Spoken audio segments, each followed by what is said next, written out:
Angle comes out and does his announcement, and it's Baron Corbin. Now, storyline-wise, this is clearly something they've had in the works forever. They started with the GM thing, but man, it was underwhelming. And I think part of it is that we got ourselves so goddamn hype about John Cena. Oh, yeah. That when in reality, it was like, who is it going to be? It's going to be Baron Corbin. It's like, if he announced, like, I want to face Chad Gable, like, the Marky Marks would be like, yeah! But most people would be like, who? Exactly. You know? So it had to be someone who made sense. But again, who says this is actually going to happen? Right. Because again, Vince knows what he's doing. Mm-hmm. This is all everyone was talking about. People were talking about it. They had Baron Corbin on their tongue. People have so much venom for Baron Corbin. And like they try to say it's like stay away heat. It's like, well then how come the arena's the loudest when he's out there? If it's stay away heat, you're going to like Nia Jax, you're going to get go get a hot dog. Yeah, exactly. Like if there's someone I don't like, I just don't watch it or I don't pay attention. Sure. But if it's someone that I hate, it's like, man, they're doing a good job. Yeah. And just, I mean, you know how I feel about Corbin. Oh yeah. But do I want to see this match? Not really, because I know we've already seen it. Well, no, if it happens, Angle's going to win. And I'm horrified that Angle's going to be the first one to kick out of the end of days. That would be such a waste. But I just have a feeling, I think we're still going to get Cena. Yeah, they're going to do it, and it's gonna make that pop so fucking loud. Oh, yeah. Because Corbin's going to come out, and something's going to happen where Angle's going to be like, sorry, Baron.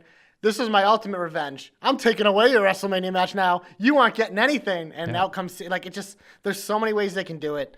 I think they know what they're doing with this one. But, God, it was, that segment, it was underwhelming. The but, nuclear heat that it got on wrestling Twitter.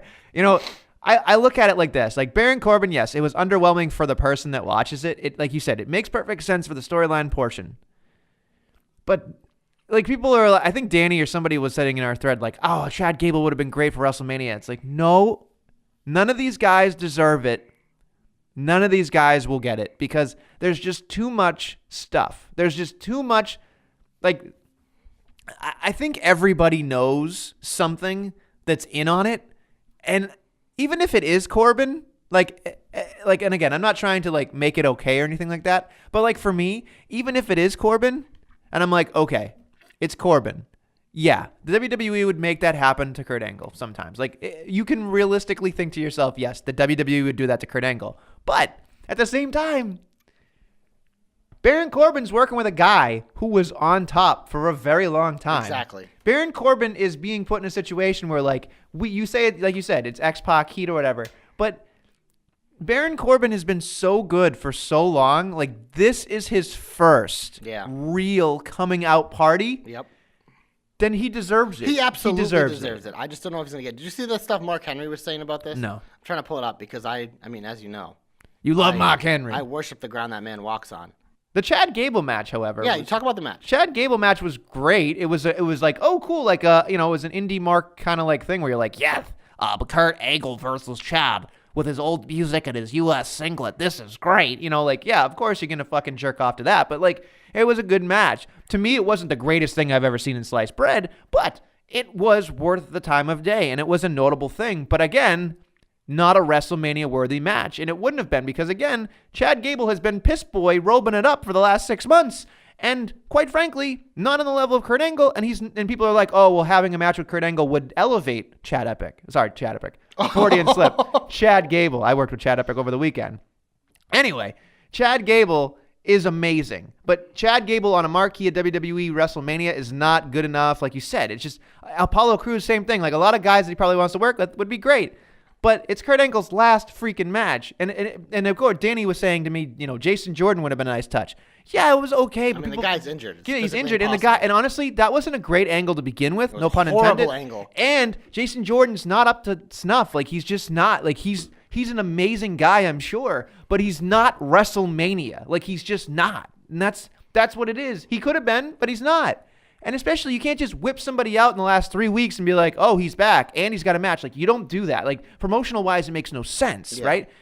At least Baron Corbin has been there the whole time. He's in that foursome or threesome of idiots. Storyline for the last 8 months. Yeah, it makes sense. So for me, Chad Gable, fantastic match, but it wasn't a WrestleMania match. It was fine. It was great. It was wonderful. It was a check mark for Kurt Angle. The end. I got the comments from Henry now, and I mean, I don't know if I quite fully agree with this, but like it caught my attention. Steve Austin was Steve Austin, but Steve Austin really became Steve Austin after he got his neck broke. He rose to the occasion after he came back, did the whole 316 thing. He had to have a moment that was created for him. And that is what Baron Corbin is going to have in this opportunity. He's having a moment created for him, just like Steve did, to make himself somebody that is bigger than life. Steve Austin was above average. He was good, but he then became an icon afterwards. And I think that Baron Corbin has the opportunity to become an icon by beating an icon.